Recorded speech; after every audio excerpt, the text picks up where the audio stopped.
Tanzania har de seneste år oplevet en imponerende økonomisk vækst på 7% om året. Men på landet, hvor størstedelen af befolkningen bor, har væksten været betydeligt mindre, på trods af, at Tanzania er et frodigt land, hvor der dyrkes mange forskellige afgrøder. Der er mange muligheder i landbruget. Vi producerer en række frugter hernede, blandt andet ananas, så man kunne så gå ind og lave juice og kunne lave koncentrater. Whenever we talk about potential, we normally concentrate very much on the natural resource base which is there, meaning the abundance of fertile land, the availability of water, and hence the potential for irrigation.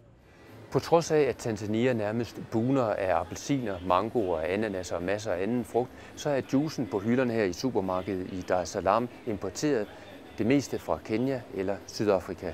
Mange af de her juicefabrikker, hvis vi ser op i Kenya, så har de dusinvis af dem. Vi har egentlig ikke rigtig noget, der vi er ved at hjælpe en i gang, som en af de første hernede på det private, der kan lave juice. Den nye og moderne fabrik blev indviet i december 2008 af Tanzanias præsident Kikwete.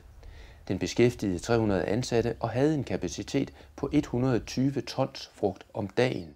Fabrikken blev hjulpet på vej med et stort lån fra det danske private landbrugssektorprogram PAS. We have guaranteed about 30% of a loan, which amounts to about $4 million. And the forecasts were that it would end up being procuring the raw material from about 6,000 or even up to 10,000 farmers. It was a very good idea because Tanzania, and especially this part of Tanzania, Morogoro, has a lot of fruits which cannot be used locally, and they are rotting in the farms. Fabrikken nåede at være i gang i et år, inden ejerne løb ind i likviditetsproblemer og måtte lukke den. Men PAS og andre arbejder på at genåbne fabrikken hurtigst muligt, for udvikling på landet kræver, at der kommer gang i forarbejdningen af landbrugets råvarer. By virtue of that, poverty is also being addressed, having employment and even other services which are required, like transportation, etc., etc.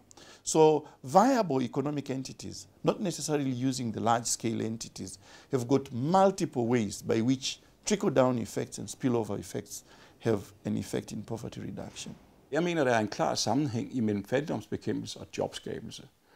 Og der, hvor vi ikke har set ret mange jobskabelser være, det er ude på landet.